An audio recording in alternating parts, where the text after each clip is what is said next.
Buenas tardes, soy Santiago Llorente, fui alcalde de Leganés entre los años 2015 y 2023 y bueno, pues me tocó ser el alcalde en la etapa de la pandemia en Leganés. Y la verdad es que me hubiese gustado asistir muchísimo a estas jornadas que ha organizado el Partido Socialista Obrero Español de Leganés, pero bueno, me ha pillado un viaje de trabajo y no he podido asistir y por eso bueno, pues grabamos este vídeo.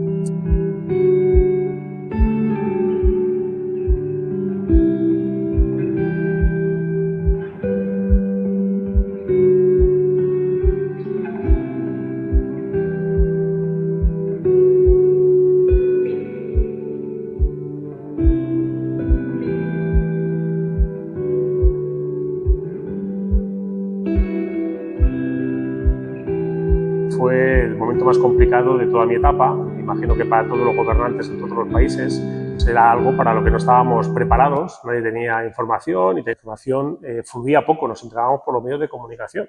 Pero al principio estábamos todos un poco sin saber muy bien qué hacer. Cerramos ya hoy los centros de mayores, esperamos a mañana. Y las comunicaciones más formales empezaron a llegar unos días más tarde. No sabíamos realmente lo que nos venía encima. El caso de Leganés es especialmente curioso, interesante, doloroso, porque fuimos uno de los municipios de toda Europa en el que más fallecidos ha habido.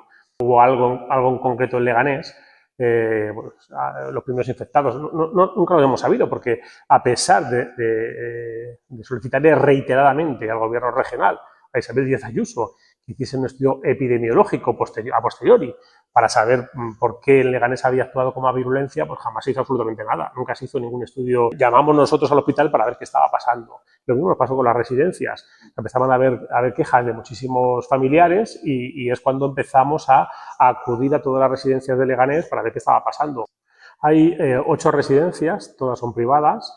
La mayoría tienen plazas, muchas plazas o casi todas concertadas con la Comunidad de Madrid. Y cuando empezamos a ver llamadas de algunos familiares, es cuando empezamos a ir, bueno, un poco de forma aleatoria, preguntando qué estaba pasando. Y al ver que la situación en las residencias también era dramática, bueno, pues empezamos también a compartir pues, un poco de material de autoprotección con las residencias de mayores, porque en esos primeros momentos tampoco llegaba nada de ningún sitio. Y dentro lo que nos encontramos es una situación complicadísima, en la que había problemas de personal. Los propios trabajadores de las residencias también se habían contagiado de COVID y muchos estaban en casa. Era imposible sustituir a esas personas. Había contagios, empezaba a haber fallecidos en un número importante y la verdad que empezamos a tomar conciencia del grado de dificultad y de problemas que había dentro de las residencias. Y estaban, bueno, pues cada una pues, haciendo lo que podía. No había ningún tipo de protocolo, ni se distribuía ningún tipo de material, no se hacía absolutamente nada. De hecho, bueno, pues lo único que se decidió es cerrar las residencias para que nadie del exterior entrase en las residencias. Pero las residencias estaban abandonadas. Yo he entrado en aquellos días en algunas residencias y he visto la cara de los trabajadores. Estaban absolutamente desbordados, doblaban turnos. Bueno, creo yo que no pudieron hacer más de lo que hicieron. Habrá una inmensísima mayoría de los trabajadores de las residencias hicieron todo lo que estaba al alcance de sus manos. No tenían conocimientos, no tenían medios, no tenían formación, no son centros sanitarios, son centros asistenciales y ellos hicieron todo lo posible por sacar adelante pues, a sus mayores, a las personas que allí vivían. Con lo cual, yo por lo menos cuando hablo de residencias, vamos, yo en ningún caso quiero criticar a ninguno de los trabajadores ni directivos de las residencias. Yo creo que las decisiones tenían que haber venido por parte de los poderes públicos, de los gestores sanitarios, que en aquel momento pues, residían en la Comunidad de Madrid, en el caso nuestro, y desde luego no llegó nada. Hay una residencia en Leganés, concretamente, en la que más fallecidos hubo en aquella etapa, en la que la situación era horrible y, bueno, yo como... en esos días nosotros tomamos la decisión de enviar a la policía local a todas las residencias a recabar información de forma sistemática, porque ya empezamos a ver que había muchos problemas y preguntábamos por el número de enfermeros que había, si había médicos, si no había, el personal, cómo estaban las personas que allí vivían, si había habido algún fallecido, si seguían la residencia o las empresas de servicios funerarios se les habían trasladado. Bueno, entonces, al ver que el problema iba más y que las residencias estaban solas, es cuando empezamos a llamar a la Comunidad de Madrid para alertar de que había una situación dramática. De hecho, ante la inacción, yo ya tomé la decisión de pues hacer un llamamiento a través de medios de comunicación, porque la situación era horrible en Leganés. Es decir, no solo estaba colapsado el hospital, no solo había pues ya centenares de fallecidos, tanto en casas como en el hospital, sino que en las residencias empezaba a haber unos números de fallecidos ya terriblemente altos. Entonces, en ese momento, pues la Comunidad de Madrid dijo que iba a hacer algo y que iba a tomar cartas en el asunto, que iba a enviar un equipo especial, que, yo la verdad que, en fin, la verdad es que se hizo bien poco. En algunos casos mandaron alguna ambulancia de otras comunidades autónomas sin medios. La UME empezó también a entrar dentro de las residencias a desinfectar, que luego mucha gente piensa que la Protección Civil es un servicio de profesionales y es un servicio de voluntarios. En Leganés son más de 100 personas, hicieron una labor, no sé, es que no hay adjetivos para explicarlo. Son voluntarios y pues trabajaban horas y horas y horas. Muchos de ellos, pues sus empresas estaban cerradas y estaban allí prácticamente 24 horas al día distribuyendo alimentos, distribuyendo mascarillas, trasladando enfermos. Hicieron una labor increíble.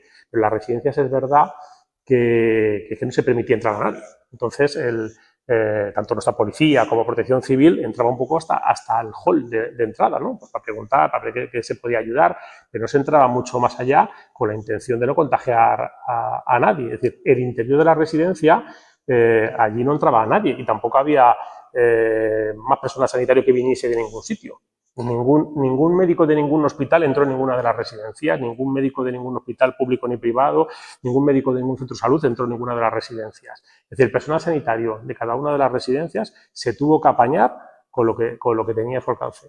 Semanas más tarde, no días, semanas más tarde, desde que nosotros empezásemos a recabar esos cuestionarios con esa información, empezar a remitírselo también tanto a la Comunidad de Madrid como a la Delegación de Gobierno del Ministerio del Interior. Semana más tarde, la Comunidad de Madrid empezó también a distribuir unos cuestionarios parecidos para ver la situación de las residencias. Hasta ese momento no había ninguna información. O sea, la administración que gestionaba la sanidad en la Comunidad de Madrid, que es la Comunidad de Madrid, no tiene ninguna información de lo que pasaba en las residencias. Si acaso llamaban por teléfono, pero no había nada organizado de forma estricta. Nosotros sí lo empezamos a hacer de forma estricta y es por lo que acudimos al Tribunal Superior de Justicia de Madrid solicitando medidas cautelarísimas para medicalizar las residencias. El tribunal, a la vista de la documentación que nosotros enviamos, no había enfermeros, no había médico, y entonces el Tribunal Superior de Justicia de Madrid tomó la decisión de medicalizar las residencias de Leganés. Eso jamás se hizo. Jamás se hizo. Yo no he visto que los poderes públicos hayan enviado ningún médico a ninguna residencia, ningún enfermero a ninguna residencia. Nunca lo he visto. Eso no ha existido. Nunca se ha medicalizado. Lo que pasa es que es verdad que desde el hospital, telefónicamente, sí que había un mayor contacto con las residencias. Es lo único que se hizo. Y la verdad que, pues yo no sé si en aquel momento se podía haber hecho algo más. Yo honradamente creo que sí que se podía haber hecho algo más y que la Comunidad de Madrid en aquel caso pues dejó abandonadas a las residencias. No se hizo absolutamente nada. Bueno, pues nos enteramos también por los medios de comunicación, porque es una orden que se remite a los centros sanitarios. A los ciudadanos no se les explica y a los alcaldes tampoco se nos explica. Entonces nos empezamos a enterar de que los hospitales rechazaban a las personas mayores que provenían de las residencias de mayores y entonces, claro, el problema se agravó todavía más porque no había ninguna manera de ayudar. ¿Qué significa que rechazaban? O sea, es decir, de las residencias llamaban al hospital. Claro, llamas a una ambulancia. Si la ambulancia es del servicio público, directamente te informa de que no va a acudir a la residencia a hacer ese traslado, porque lo tienen prohibido. Entonces, ¿qué pasa? Que muchos familiares, ante esa situación, deciden sacar a su familiar de la residencia y llevarlo con sus propios medios. Yo lo he visto eso personalmente, en 2 residencias. He visto a familiares desesperados aporrear la puerta para sacar a su familiar y ver un poco en qué situación se han encontrado. Que es una situación tremenda. Yo he visto a familiares que con su coche lo han llevado a un hospital, ver cómo ha vuelto, rechazado. He visto a familiares que han contratado una ambulancia privada para hacer un traslado De hecho, vi un caso concreto de una ambulancia privada que contrataron los familiares, fue al Hospital de Leganés, al Severo Ochoa, le rechazaron, siguiendo el protocolo de la Comunidad de Madrid. Fue al Hospital de Getafe y le rechazaron, fue al 12 de octubre y le rechazaron y volvieron desesperados a la residencia en la que vivía esta persona, pues a fallecer, porque terminó falleciendo en esa residencia. Y los familiares, porque en aquel momento tenía dificultades respiratorias ya, los familiares decían, ¿qué hacemos? En casa no tenemos nada para poder atenderle. Y en el hospital algo hay, poco, pero algo hay. Y esa persona falleció. En la residencia. Decían, poco hay, pero algo hay. Y falleció en la residencia. Pero, sin embargo, también es una de las cosas que más me ha dolido durante en ese proceso de pandemia, porque yo cuando entendí que se centralizaba la gestión de todos los recursos sanitarios públicos y privados, entendí que se iba a gestionar de tal forma que cualquiera que necesitábamos acceso a la sanidad pública íbamos a tener igualdad de condiciones. Y yo vi también aquellos días como algunos familiares que tenían un seguro médico para su familiar, se pagaba una ambulancia privada, venía a recoger a la persona y le trasladaban a un hospital privado porque tenía un seguro médico. Entonces, no somos todos iguales en esa situación. Ya me di cuenta que el que tenía un seguro privado se podía salvar y el que no tenía un seguro privado igual se moría dentro de la residencia porque los hospitales le rechazaban. Y a mí me pareció escandalosamente doloroso, porque uno al final se da cuenta de que el que tiene unos pocos recursos económicos más, pues tiene más posibilidades de vivir en una situación tan dramática como esa, que el que solo tiene como recurso la sanidad pública, ¿no? En aquel momento la Comunidad de Madrid, Isabel Díaz Ayuso, decidió no atender a las personas mayores de las residencias de nuestra región y la mayoría, o muchos de ellos, fallecieron en las residencias sin tener una atención médica necesaria y sin la dignidad necesaria. Yo conté en un acto que había muchos mayores que habían muerto en las puertas de la residencia. Claro, evidentemente no me refería a la puerta, era una metáfora. O sea, las puertas del hospital estaban cerradas para todas estas personas mayores y nadie falleció evidentemente en la puerta del Hospital Severo Ochoa ni en la puerta de ningún otro hospital. Lo que había es una decisión política de no trasladar entonces no podían acceder al hospital, las puertas estaban cerradas para todas estas personas. Las personas de las residencias de mayores. Si en el hospital, por ejemplo, si tú llamabas a una ambulancia y pedías un traslado de otra persona mayor, preguntaban dónde vive. Y si vivía en una residencia de mayores, la ambulancia no iba. Si vivía en una casa, en su casa, entonces sí iba. A la residencia de mayores no iba. Entonces, cuando yo digo que las puertas estaban cerradas, me refiero a la decisión política de la Comunidad de Madrid de cerrar los hospitales públicos a los enfermos, a los pacientes, a los residentes que estaban enfermos de las residencias de mayores de nuestra comunidad autónoma. Y, desgraciadamente, yo pude ver cómo las puertas de los hospitales privados sí estaban abiertos en algunos casos para los residentes de estas residencias de mayores. Un juzgado, Tribunal Superior de Justicia de Madrid, ordena la medicalización de las residencias. Uno, que no es un experto sanitario, lo que entiende es que medicalizar es dotar del personal y los recursos necesarios para que haya más atención médica. Uno da por hecho que las autoridades sanitarias, la Comunidad de Madrid, será quien tiene que decidir si hace falta un médico o un enfermero, o los dos, no lo sé. Pero luego alguien debería ir con los recursos sanitarios. Y es que eso no se hizo nunca. Nunca se medicalizó ninguna residencia de Leganés en concreto. Nunca. No se hizo absolutamente nada. En algunos casos lo que se hizo es intervenir en la residencia y lo que hicieron es poner a un funcionario como director de la residencia, pero que los funcionarios no eran sanitarios, además. El personal de la residencia estaba solo. Hizo todo lo que pudo, pero jamás llegó un recurso sanitario extra de la Comunidad de Madrid. Este suceso se ve con diferencia de lo que me ha tocado vivir en los 8 años que he sido alcalde.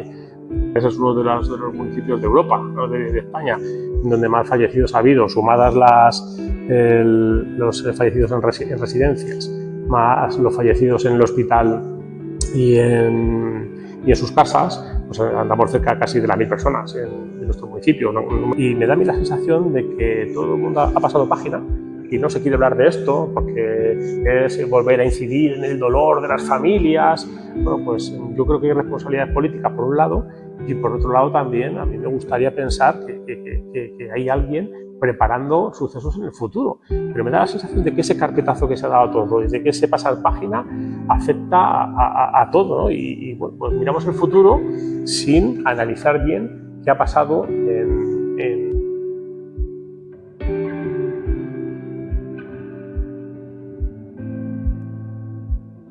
que es difícil ponerse en el lugar de las familias, porque claro, yo lo he sufrido como alcalde, pero yo no tenía a ningún familiar en las residencias. He visto cómo lloraban desesperadamente muchos de ellos en las puertas de las residencias.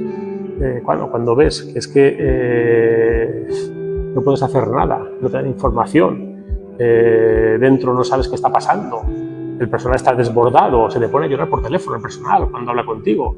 Bueno, las familias han pasado un auténtico calvario y muchísimos de ellos se sienten todavía culpables de lo que pasó, cuando siendo culpables por haber trasladado, por haber mandado a su familia a la residencia. Bueno, nadie sabía lo que iba a pasar y desde luego nadie se puede sentir culpable, porque bueno, uno hace lo que al alcance de sus manos es lo mejor, es lo que piensa que es lo mejor para su familiar, y las familias estaban desesperadas, ¿no? Ya digo que algunos se sienten culpables, se sienten que no han hecho lo suficiente. Yo desde luego creo que el problema nunca ha residido ahí. El problema no es de las familias, el problema no es de los trabajadores de las residencias, el problema no es, por supuesto, de las personas que allí vivían. Es un problema de gestión sanitaria.